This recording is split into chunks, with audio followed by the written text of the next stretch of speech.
오늘 하나님 말씀은 시편 17편입니다. 제가 봉독에서 읽기는 1절만 먼저 보도록 합니다. 보기는 전장을 봅니다. 제가 봉독합니다. 여호와여, 정직함을 들으소서. 나의 부르짖음에 주의하소서. 거짓되지 않은 입술에서 나오는 내 기도에 귀를 기울이소서. 아멘. 오늘 우리가 시편 17편을 말씀을 묵상하는데요, 이 시는 억울한 일을 당한 사람의 시입니다. 억울한 일을 당한 사람의 시. 다윗이 쓴 시인데요, 다윗은 사울왕의 충성스러운 신하였습니다. 그러나 사울왕은 자신의 몇 번의 실수로 인해서 자신이 하나님께 버림받는다는 것을 알고 있었어요. 그리고 자기 대신에 왕이 될 가장 유력할 사람이 바로 다윗이라고 사울은 생각을 했습니다. 그래서 사울왕은 그 다음 왕이 될 후보자 다윗을 모함하기 시작합니다. 다윗을 반역자로 몰아서 숙청을 하려고 합니다. 그런데 놀라운 것은 이럴 때 사람들은 정직한 자의 말을 믿지 않는다는 것입니다. 오히려 모두가 다 악한 자, 악한 왕의 편에 서서 다윗을 반역자로 믿었다는 것입니다. 그러한 시간들을 보내면서 다윗은 얼마나 억울했을까요? 다윗은 정말 억울했습니다. 다윗은 하루아침에 모든 사회적인 지위를 다 잃어버리고 가정도 빼앗기고 도망치는 신세가 되었습니다. 바로 이처럼 억울할 때, 억울한 가운데 있을 때 다윗이 억장이 무너지는 그 심정으로 하나님 앞에 나와서 쓴 시가 바로 시편 17편입니다. 그렇다면 그렇게 우리가 억울할 때 우리는 어떠해야 할까요? 이 시를 통해서 우리는 무엇을 배워야 할까요? 첫째로는 하나님께 기도하는 다윗을 본받아야 합니다. 오늘 말씀 1절에 보면 다윗이 여호와의 정직함을 들으소서, 나의 부르짖음에 주의하소서, 거짓되지 않은 입술에서 나오는 내 기도에 귀를 기울이소서. 다윗은 하나님 앞에 간절하게 부르짖으며 기도하고 있습니다. 보통 사람은 악한 자의 모함을 받으면 보통 두 가지의 극단적인 행동을 하기가 쉽습니다. 우선 하나는 자포자기하죠. 그렇죠? 즉 폐인이 되어서 자신의 모든 꿈을 다 포기해버리고 시대를 잘못 만나서 내가 그렇다라고 한탄하면서 그냥 목숨만 연명해가는 그러한 삶을 살아가는 것이 한쪽 스타일이고요. 또 반대로는 어떤 사람은 분노를 복수심으로 농축시켜서 오직 복수의 일념으로 나를 망친 그 사람을 죽일 기회만을 찾으며 살아가는 그 두 종류의 보통 사람들이 있습니다. 그러니까 하나는 자기 자신을 죽이는 사람이고요, 또 하나는 남을 죽이려고 하는 사람. 이것이 억울한 일을 당하는 사람의 보통의 모습입니다. 그러나 이것은 결국에는 눈에는 눈, 이에는 눈으로 처리하려고 하는 방법이고, 그리고 결국에는 자기도 죽이고 남도 죽이는 그러한 결정을 하는 것이죠. 그렇죠? 하나님의 백성은 억울한 일을 당할 때 어떻게 해야 할까요? 우리가 다윗을 통해서 배울 것은 무엇일까요? 우선적으로 중요한 것은 악한 자의 손에서 벗어나는 것입니다. 악한 자의 손에서 벗어나는 것. 왜냐하면 아직은 하나님의 때가 아니기 때문에, 약한 자의 때가 아니기 때문에 그것을 벗어나는 것이 중요합니다. 그럴 때는 고개를 바싹 숙이고 악한 자와 정면 순비를 피하는 것이 좋습니다. 마음에 울분이 생기고 정말 억울하고 그때 피할지라도 가만히 있으면 안 되죠. 왜냐하면 마음이 강팍해지기 쉽기 때문에 피하면서 우리는 기도해야 합니다. 계속 기도하면서 우리의 믿음을 키워나가면서 그 시간을 피해야 한다라는 것입니다. 왜냐하면 하나님의 때가 되었을 때 그래야 낭비 없이 우리가 바로 설 수 있기 때문입니다. 다윗이 그렇게 했어요. 자포자기하지 않았습니다. 그렇다고 해서 사울과 맞짱을 뜬 것도 아닙니다. 사울이 죽이려고 했을 때 사울은 창으로 도망을 칩니다. 그리고 그는 최선을 다해서 달아났습니다. 왜냐하면 그의 인생은 지금이 전부가 아니기 때문에 그렇죠. 다윗은 지금은 쫓기지만 반드시 하나님께서는 하나님의 때가 올 것을 믿었기 때문에 그는 피합니다. 그러면서 다윗은 잊지 않은 것이 무엇이냐 하면 기도였다라는 겁니다. 기도였다. 여러분들, 우리는 어려울 때 자포자기하며 자신을 공경에 빠뜨린 사람을 미워하면서 허송세월을 보내기가 쉽습니다. 그렇기 때문에 우리가 그렇게 살지 않기 위해서는 기도해야 한다라는 것이죠. 왜냐하면 기도가 바로 우리를 바로 잡아주기 때문에 그렇습니다. 기도가 우리를 바로 잡아주기 때문에. 우리가 기도할 때 우리는 무엇을 해야 되는지를 알게 됩니다. 도망 다니면서, 피해 다니면서 그 과정 속에서 우리가 기도할 때 우리는 어떻게 해야 되는지, 어떻게 준비해야 되는지를 하나님께서 알려주시기 때문에 그렇습니다.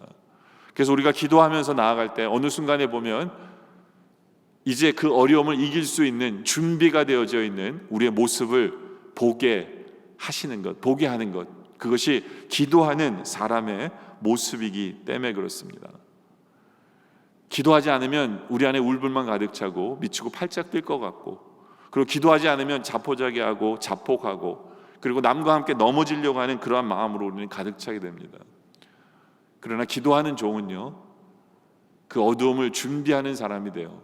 그래서 하나님이 아침을 허락하셨을 때 넘어진 모습으로 나오는 것이 아니라 오히려 더 굳건하게 정금처럼 나와 준비되어져 있는 그 모습을 보이게 하는 것, 그것이 바로 기도다라는 것입니다.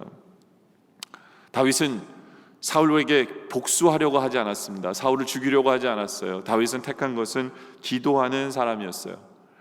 왜 다윗은 사울을 죽이려고 하지 않았을까? 왜 다윗은 사울을 상대하려고 하지 않았을까? 왜냐하면 이 싸움은 하나님이 허락하신 싸움인 것을 알았기 때문에, 사울이 적이 아님을 알았기 때문에, 사울이 상대가 아님을 알았기 때문에 그렇습니다. 여러분들, 우리가 누구를 상대하느냐에 따라서 우리의 마음의 크기가 달라집니다. 만약에 악한 사람을 상대로 그 사람이 나의 상대라고 생각하면 우리는 그 사람처럼 같이 악해지기가 쉽습니다. 악한 사람에게 복수하려고 하면 결국에는 내 자신도 악한 사람이 되어져 있는 것을 보게 되기 때문에 그래요. 왜냐하면 그 악한 사람을 상대하려고 하면, 그 사람을 미워하고 분노하다 보면 결국에는 내가 그 사람을 묵상하고 있는 거예요. 그 악한 사람을 묵상하니까 내 것을 닮아갈 수밖에 없는 거죠. 만약 다윗이 사울을 상대로 사울 왕이 내 상대라고 생각해서 복수하려고 했다면 아마 다윗은 사울처럼 변덕스러운 정신병자가 되고 말았을 것입니다. 그러나 다윗은 상대가 사울이 아니었어요. 다윗의 상대는 하나님이었어요. 하나님이 허락하신 데에는 이유가 있다라고 생각하고, 그래서 하나님을 상대한다는 것은 다른 말로 하면 하나님께 기도한다라는 거예요. 하나님께 기도한다. 그것이 다윗의 모습이었어요. 다윗의 모습. 그랬을 때 하나님께서는 이 어둠을 물러가게 하시고, 결국에는 이 어둠을 통해서 오히려 아침이 오는, 그리고 아침에 준비되어져 있는 사람으로 나오게 하시는 하나님을 맛보게 되는 것, 그것이 다윗의 모습이었죠. 다윗이 도망 다닐 때, 모함 당할 때 그에게 피신온 사람들, 그리고 그의 백성이 된 사람들, 그 안에 다윗이 나라를 건국할 때 필요한 모든 장수들이 그 안에 있었어요. 하나님께서는 그것을 준비시켜 주신 거예요. 하나님은 다윗을 그 어둠 속에서 준비시키셔서 왕이 되었을 때 필요한 모든 것을 채워주시는 하나님이심을 나타내 보았어요. 보여주셨어요. 왜요? 억울할 때 기도하는 사람이었기 때문에. 우리도 마찬가지예요. 우리를 억울하게 하는 사람은 그 사람을 상대할 것이 아니라 우리는 하나님께 기도하는 우리의 모습이기를 원합니다. 그리고 다윗의 기도 속에 고백을 보면 다윗은 이런 것을 구분하고 있는 것을 보게 돼요. 이것이 심판인지, 두 번째입니다, 연단인지를 구분하는 모습을 보게 됩니다. 왜 제가 이런 말씀을 드리냐면, 2절에 보면 다윗이 이런 얘기를 해요. 나의 판단을 주 앞에서 내시며 주의 눈은 공평함을 살피소서. 주님이 나의 재판관이 되어달라는 거예요. 주님이 저지가 되어달라는 거예요. 주님, 내가 정말 이런 억울한 죄가 있습니까? 그러면서 3절에 주께서 내 마음을 시험하시고 밤에 나를 권고하시며 나를 감찰하셨사오나 흠을 찾지 못하셨으니 내가 결심으로 앞으로 범죄치 아니하리이다 라고 다윗이 고백합니다. 다윗이 하나님 앞에 나와서 말하는 겁니다. 하나님, 저 죄 없는 거 주님 아시잖아요 라고 얘기해요. 죄 없는 걸 아시잖아요. 여러분들, 다윗이 어떻게 죄 없다는 것을 확신할까요? 여러분들, 우리가 하나님 앞에 이렇게 기도할 때 하나님, 저 죄 없는 거 아시잖아요 이렇게 기도할 사람이 도대체 얼마나 많이 있을까요? 솔직히 다윗도 완전한 사람은 아니에요. 근데 어떻게 이 상황에서 다윗은 하나님, 제가 죄 없는 거 아시잖아요 고백할 수 있었을까요? 다윗은 자기가 완전하다는 얘기를 하는 게 아니에요. 다윗은 여기에서 자기가 죄 없다는 얘기 할 수 있게 되는 이유는 억울한 일 앞에서 제가 죄 없다는 거예요. 그러니까 사울왕이 다윗을 반역자로 몰았는데, 하나님, 내가 그 죄 없는 거 주님 아시잖아요. 그 얘기하는 거예요.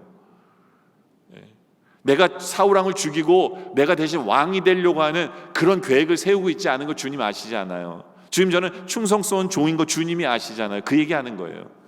그 얘기하는 거예요. 근데 왜 하필이면 다윗이 기도 속에 하나님 앞에 이런 고백을 할까? 하나님, 죄가 없는 것에 대해서 하나님 앞에 이거를 왜 따지고 있을까요? 그 이유는 아까도 말씀드린 대로 심판인지 연단인지를 구분하기 위해서요. 우리가 어떤 죄를 지어서 하나님께서 우리에게 어떤 일을 벌어지게 하시는 것은 그것은 심판이라고 얘기합니다. 그러나 내가 죄를 짓지도 않았는데 하나님께서 어떤 아픔을 우리에게 주실 때 우리는 그것을 연단이라고 보기 때문에 그래요. 심판이라는 것은 나의 죄에 대해서 하나님이 벌을 주시는 거예요. 그리고 심판은 그냥 심판하는, 아프게 하는 것이 자체가 목적입니다. 그래서 벌을 받고 난 후에는 아무것도 없어요. 회복도 보상도 없어요. 그것이 심판입니다. 그러나 연단이라는 것은 뭐냐면 심판이 목적이 아니에요. 반드시 좋은 목적을 가지고 훈련을 시키는 것이고요. 그리고 그것이 끝나면 후에는 보상이 있고 회복이 있고 그리고 복이 있어요. 그리고 하나님의 연단에는 반드시 시작이 있을 뿐만 아니라 끝이 있고요. 끝이 난 후에는 이전보다 더 낫게 회복시키시고 복을 주시는 하나님의 심을 체험하는 것, 그것이 연단입니다. 다윗은 지금 하나님 앞에서 이 겪는 모든 것이 연단이라는 것을 알고 그리고 깨닫기 원해서요. 이것은 시험이 아니라, 이것은 심판이 아니라 하나님 나를 연단하시는 것임을 고백하기 위한 것입니다. 결국에 그래야 이것의 끝이 있을 줄 알기 때문에, 그래야 이것을 통해서 하나님께서 복을 내리실 줄 알고 하나님께서 더 좋게 더 좋은 길로 회복시키는 걸 믿기 위해서 하나님 앞에서 이것은 연단이죠 라고 하는 질문입니다. 그렇다면 우리 한번 생각해 보죠. 우리가 사는 삶에는 심판이 있을까요? 어떠세요? 우리 예수 믿는 우리들에게는 심판이라는 게 있을까요? 이 땅에 살아가면서? 저는 여러분에게 이렇게 말하고 싶어요. 없다고 저는 생각합니다. 왜 없을까요? 우린 분명히 죄를 짓는데 왜 심판이 없을까요? 네? 물론 우리가 죄를 지면 하나님께서 우리의 삶 속에 심판으로 시작하실 수는 있어요. 그러나 우리 하나님은 절대로 사랑하는 자녀는 심판으로 시작했더라도 심판으로 끝나는 일은 없습니다. 심판을 시작해서 회개하는 순간, 우리가 회개하는 순간 하나님께서는 그것을 바로 연단으로 바꾸시기 때문에 우리에게 심판을 주시는 이유도 회개하라고 하시는 거기 때문에 우리가 받는 것은 결국에는 연단으로 이어지게 되어져 있기 때문에 심판으로 끝나는 것은 없습니다. 왜냐하면 바로 우리가 예수님을 믿는 그 순간, 예수님으로 말미암아 우리가 미래에 질 모든 죄마저도 이미 사함을 얻고 의롭다라고 칭해 주셨기 때문에 그래요. 그 때문에 결국에는 우리의 삶은 연단으로 끝이 날 거예요. 심판으로 시작했을지 모르지만 연단으로 끝이 날 거예요. 그 과정 속에서 우리가 해야 될 중요한 일은 뭐냐면 주님 앞에 회개하고 우리가 죄 졌던 길에서 돌아서서 주님 앞에 나오는 것, 그것이 우리의 할 일이에요. 그럴 때 우리는 결국에는 연단의 길에 들어서게 되고 결국에는 다윗처럼 담대하게 이런 확신을 갖게 됩니다. 이것이 연단이라는 것을 확신하게 되면 어떠한 확신을 얻게 될까요? 그것은 하나님께서 내 기도에 응답하신다라는 그 확신을 얻게 돼요. 그래서 다윗이 6절에 이런 고백을 하죠. 하나님이여 내게 응답하시겠는 거로, 하나님이여 내게 응답하시겠는 거로. 그러니까 다윗은 이미 하나님 내 기도에 응답하실 거라는 믿음이 있어요. 그래서 내가 불렀사오니 귀를 기울여 내 말을 들으소서. 그래서 죽게 피하는 자를 일어나 치는 자에게서 오른손으로 구원하시는 주여, 주의 기이한 인자를 나타내소서. 하나님께서 우리의 기도를 들으시고 우리를 치는 자를 하나님의 오른손으로 치실 것이다라고 말씀하십니다. 여러분들, 성경에 이 오른손이라고 하는 이 표현은요, 하나님은 오른손 왼손이 없는 분이세요. 예, 그런데 왜 굳이 오른손이라는 표현을 쓰냐면 확실하게 하나님의 가장 강한 손으로 이를 이루신다라는 그런 표현이에요. 우리가 겪는 모든 상황은 결국엔 연단이기 때문에 그 연단의 과정 속에서 하나님께서 하시는 그 약속은 우리가 확신해야 될 것은 우리의 기도를 응답해 주신다는 거죠. 그럴 때 우리는 더욱더 기도하며 나아가야 돼요. 그렇죠? 하나님께서 우리에게 베푸시는 은혜 중에 가장 귀한 은혜 중에 하나가 뭐냐면 하나님과 통신이 연결된다는 거예요. 요즘은 가끔 핸드폰이 사람을 살리는 경우가 있습니다. 어느 곳에서 건물이 무너졌는데 핸드폰이 연결이 되어서 제가 지금 땅에 묻혀 있습니다 라는 사람이 전화를 해서 구조되는 경우도 우리는 종종 보게 되죠. 우리가 어려울 때, 우리가 억울할 때 하나님과의 통신은 생명입니다. 내가 기도할 때 우리 하나님께서는 응답해 주시는 것, 그것은 정말로 귀한, 지금도 우리에게 베풀고 계신 은혜입니다. 근데 그것으로 끝나는 것이 아니에요. 그 연단 속에서는 우리 하나님께서 우리를 어떻게 하시느냐, 또 우리에게 베푸신 은혜는 무엇이냐. 8절에 보면 나를 눈동자같이 지켜주십니다. 나를 눈동자같이 지켜주세요.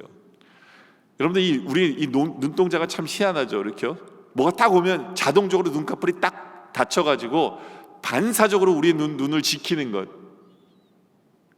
그것이 눈동자예요. 그렇죠? 근데 여기서 나를 눈동자같이 지킨다는, 여기 눈동자는 누구의 눈을 얘기할까요? 바로 우리 하나님의 눈동자를 얘기해요. 나를 하나님의 눈동자같이 지켜주신다는 얘기예요. 여러분들, 우리 하나님께서는 불꽃처럼 우리를 지키시고 계세요. 불꽃 같은 눈으로 우리를 지켜보고 계시기 때문에 감히 하나님의 눈조차도 바라볼 수 없는 눈이에요. 그런 눈을 누가 가서 찌를까요? 그렇죠? 건드리지 못한다는 얘기예요. 하나님은 우리를 그렇게 지키세요. 그리고 8절 뒷부분에 보면 주의 날개 그늘 아래 우리를 감추세요. 그렇죠? 여러분들, 독수리 한 마리가 창공에 큰 날개를 피면서 뜨면요, 모든 짐승들은 굴로 우리로 재빨리 피합니다. 그 독수리 날개는 크고 위용이 있어요. 이처럼 주의 날개에 거하는 그 다윗, 우리는 어느 때보다도 안전해요. 왜냐하면 날개를 펴는 순간 모든 동물은 숨기에 바빠요. 감히 독수리에게 다가오는 것은 아무것도 없다라는 거죠. 하나님은 우리를 저렇게 눈동자처럼, 독수리 날개처럼 우리를 지키시기에 우리는 안전할 수밖에 없어요. 우리 연단의 과정 속에서 이것이 연단이기에 우리는 그 은혜를 지금도 누리고 있다라는 그 믿음으로 우리는 사시기를 바랍니다. 우리는 그런 과정 속에서 우리는 억울하지만 세 번째로는 늘 바른 선택을 하시기를 바랍니다. 늘 바른 선택을 하시길 바라요. 예전에 저희 집이 한참 어려울 때 누가 저희 집에 장어 한 마리를 선물로 주셨어요. 우리 집은 삼형제인데요, 장어 한 마리를 줬어요. 한 마리를. 근데 우리 삼형제가 모두가 다 장어를 좋아합니다. 우리 셋 다 좋아하는 그런 것이 식탁에 올랐을 때 우리의 초관심사는 우리 어머니가 그것을 어떻게 하느냐가 초관심사예요. 그게 무슨 말이냐면, 한 접시에 장어를 담아서 너희가 알아서 먹어라 하는지, 아니면 그 장어를 셋으로 나눠가지고 공평하게 셋으로 나눠서 각자의 접시에 담아서 각자가 먹도록 하는지, 그것은 우리의 초관심사입니다. 왜냐하면 우리 어머님이 어떻게 결정을 내리냐에 따라서 우리가 먹는 방법이 틀려지기 때문에 그래요. 제 말 뜻을 이해하시겠어요? 한 그릇에 담아서 너희가 알아서 먹으라 하는 순간은 우리는 무조건 장어를 먼저 먹어야 되는 거예요. 장어를 먼저 먹어야 되는 거예요. 다른 거 먹지 말고. 왜냐하면 안 그러면 어느새 다 없어지기 때문에. 그렇지만 만약에 장어를 세 등분으로 나눠가지고 각자가 알아서 먹으라 하면 먹는 순서가 틀려집니다. 맨 나중에 먹죠. 먼저 먹는 분들 있으세요? 제 동생은 어려서 그랬는지 먼저 먹었어요. 근데 먼저 먹게 되면 어떤 문제가 발생하는 줄 아세요? 먼저 먹게 되면 자꾸 우리 거를 보게 돼요. 그리고 나머지 자기 밥이 맛이 없어져요. 그런데 나중에 먹게 되면 어떻게 됩니까? 나중에 먹게 되면 보는 것만으로도 행복해요. 그렇죠? 보고 있는 것만으로도 맨밥이 맛있어요. 그리고 행복해요. 그리고 기대하게 돼요. 이것이 우리 입에 들어오면 나를 얼마나 행복하게 할까를 기대하게 합니다. 그리고 드디어 그것을 내 입에 넣는 순간 우리는 너무나도 행복해요. 그리고 그 너무나도 행복한 그 모습을 이미 먹은 사람은 슬픔에 겨운 눈으로 쳐다보고 있어요.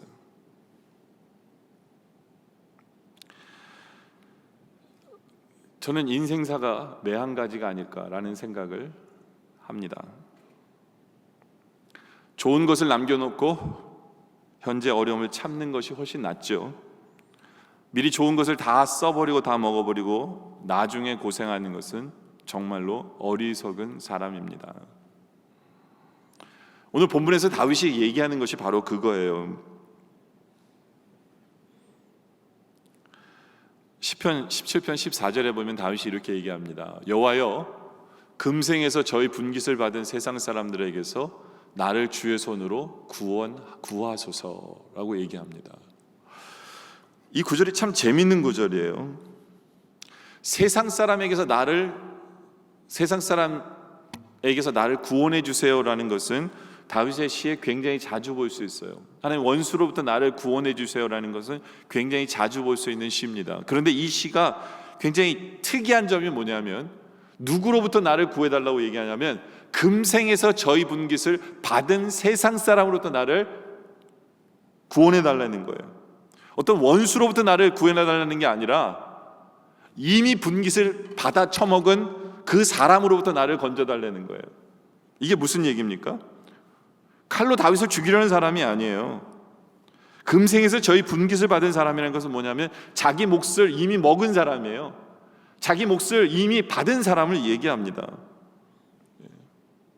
거기서 자기를 건져달라는 거예요.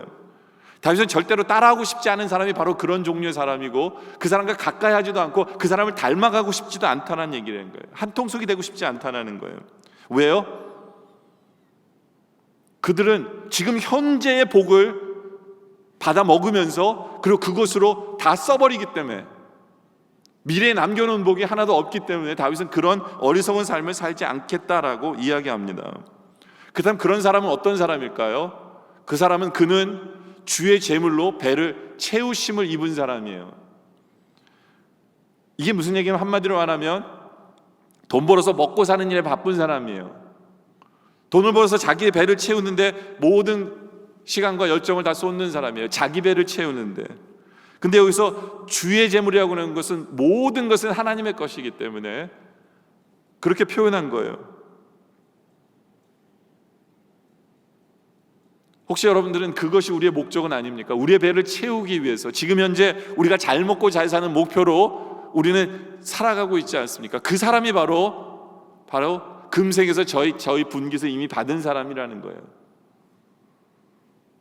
또 두 번째로는 금생에서 저희 분깃을 이미 받은 사람 누구냐면 자녀로 만족하는 사람이에요. 여러분들 먹고 살기가 충분하고 잘 먹고 잘 살면 이제 그 다음에는 따라오는 게 뭐냐면 바로 자기 자식을 키우는 거예요. 자기가 번 돈으로 자식을 먹이고 잘 교육시키고 그리고 그가 대학에 들어가는 것을 보고 기뻐하고 또 좋은 직장을 잡는 것을 만족하고 나중에는 그 아들, 딸이 장가가고 시집가서 손자, 손녀를 낳아두는 것을 행복의 목표로 두고 행복으로 느끼면서 그 재미로 살아가는 것을 말합니다. 그 사람을 가리켜서 금생에서 저희 분깃을 다 받은 사람이다 라고 표현합니다. 그리고 그 다음에 저희 분깃을 다 받은 사람 누구냐면 어린 아이들에게 유전하는 자니라는 거죠. 그 남은 사업을 유전하는 자니. 이게 무슨 얘기예요? 다 쓰고 나서 이제 죽을 때가 된 거예요. 근데 그 돈 못 싸들고 가잖아요. 그렇죠? 그러니까 그 돈을 어떻게 하냐면 이제 자식에게 유산으로 남기는 순서밖에 없는 거예요. 그래서 죽을 때 자기 자식에게 유산을 남기고 가는 그 사람이 바로 금생에서 저희 분깃을 받은 사람이다라는 거죠. 다윗이 말하는 것은 나는 그렇게 살고 싶지 않다라는 거예요. 다윗은 억울하지만 다윗이 추구하는 것은 지금 현재 받을 복, 지금 현재 내가 잘 먹고 잘 살고 편안하고 내 자식이 잘 되고 뭐 지금 현재 누리는 그 복에 만족하지 않겠다는 거예요. 그걸 미리 먹지 않겠다는 거예요. 다시 말해서 하나님이 지금 억울함을 주시는 그 이유는 이후에 이 다음에 있을 복이 더 기대가 된다라는 거예요. 그리고 그 복을 위해서 나는 지금 준비하겠다라는 거예요. 이것이 다윗의 고백입니다. 불신자들의 인생은 그냥 일단 지금 자기가 잘 먹고 잘 사는 것, 그것이 급선무예요. 그리고 자기 자식이 잘 되는 것, 그게 재미예요. 또 다른 즐거움이 없어요.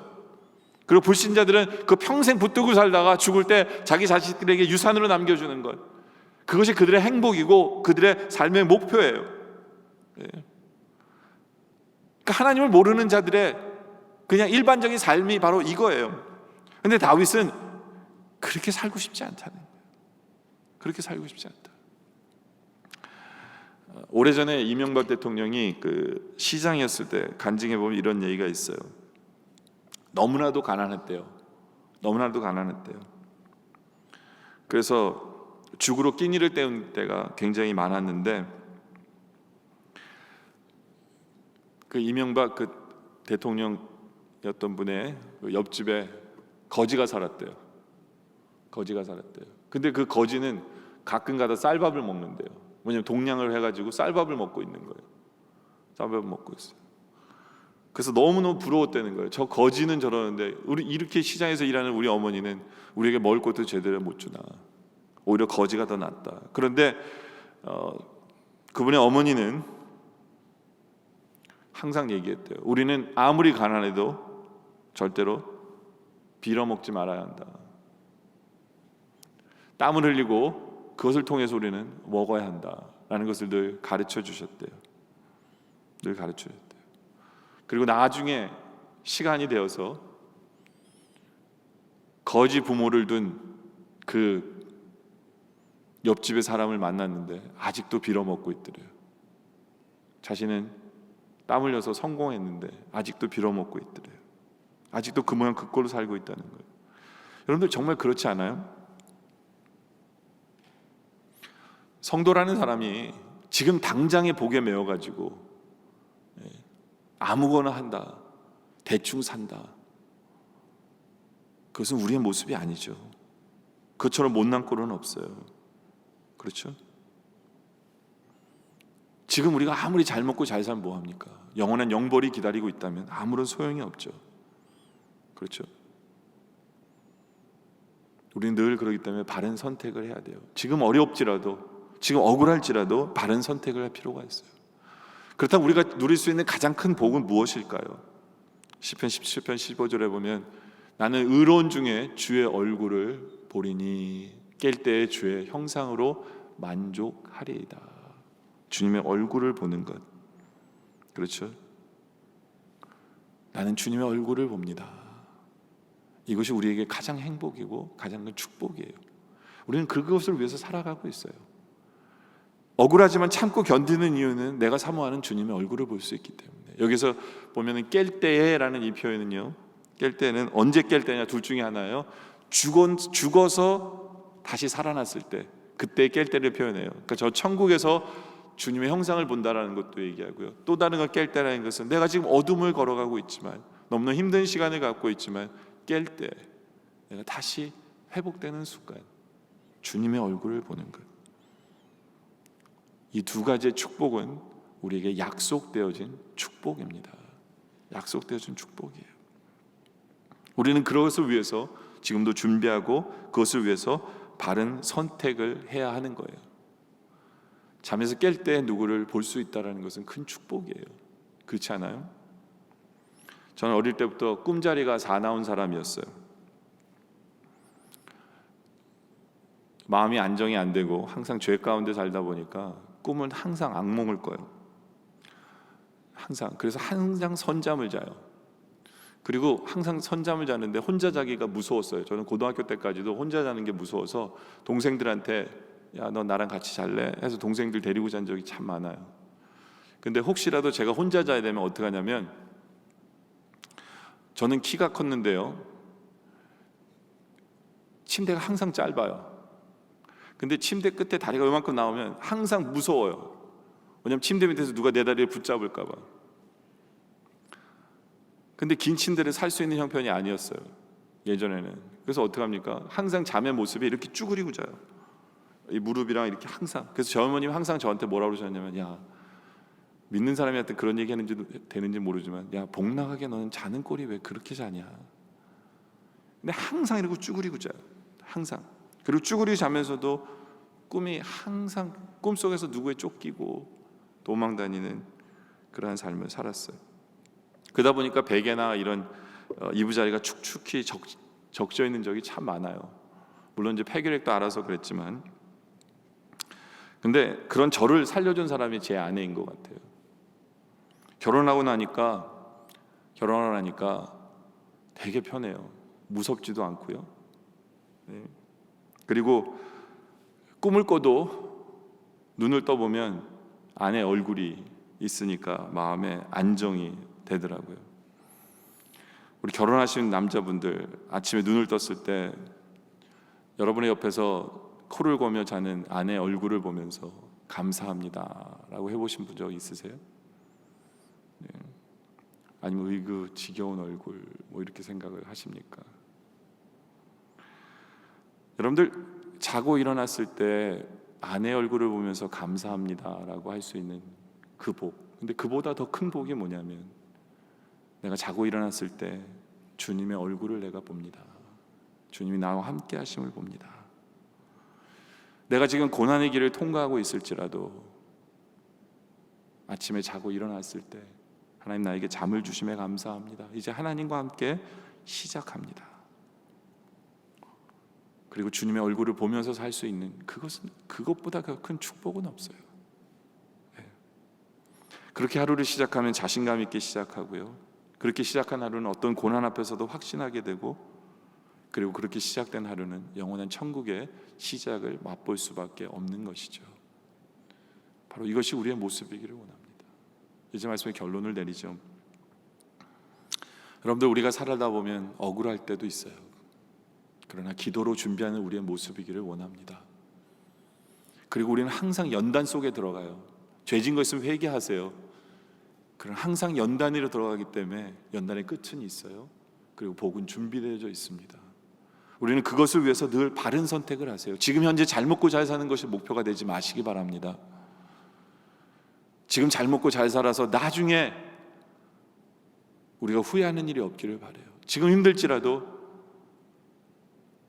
지금 나와 함께 하시는 주님의 얼굴을 바라보며 힘을 얻고 바른 선택을 함으로 말미암아 주님께서 준비해 놓으신 참 놀라운 복, 그것이 바로 우리 예수님인데요, 그런 주님과 함께 영원히 사는, 그리고 주님과 함께 영원히 동고동락하고 그분의 품속에서 살아가는 그런 매일매일의 삶을 우리 연단을 통해서, 이 어려움을 통해서 오히려 주님을 더욱더 확실하게 볼 수 있는 우리의 모습, 그러한 복을 누리는 우리의 모습 되어지시기를 주님의 이름으로 축원합니다. 기도드리겠습니다. 아버지 하나님, 참 이 죄 많은 세상이기에 믿는 자로서 살아갈 때 억울한 일도 많고 답답한 일도 많고 아픔도 많은 이 세상 속에서, 그러나 우리에게 기도가 있음에 주님 감사를 드립니다. 그리고 우리가 당하는 이 모든 것이 연단이라고 말씀해 주심에 감사합니다. 분명 이 뒤에는 끝이 있고 분명 이 뒤에는 복이 준비되어 있음에 주님 감사를 드립니다. 바로 그러하게 우리가 늘 바른 선택하게 하여 주시옵소서. 지금 잘 먹고 잘 살기 위해 아까 타협하지 않게 하여 주시옵소서. 아버지 하나님, 참 복을 누리기 위해 내가 아침에 눈을 떴을 때 내가 사랑하는 주님의 얼굴을 볼 수 있는 그러한 우리의 삶이 되기를 소원합니다. 바로 그러한 삶을 살아가기 위해 늘 바른 선택을 하며 늘 주님과 함께 주님 원하시는 길로 나아가게 하여 주시옵소서. 그래야 매일 아침 깰 때에 주님의 얼굴을 보게 하여 주시옵소서. 오늘 말씀에 감사드리오며 예수님의 이름으로 간절히 기도드립니다.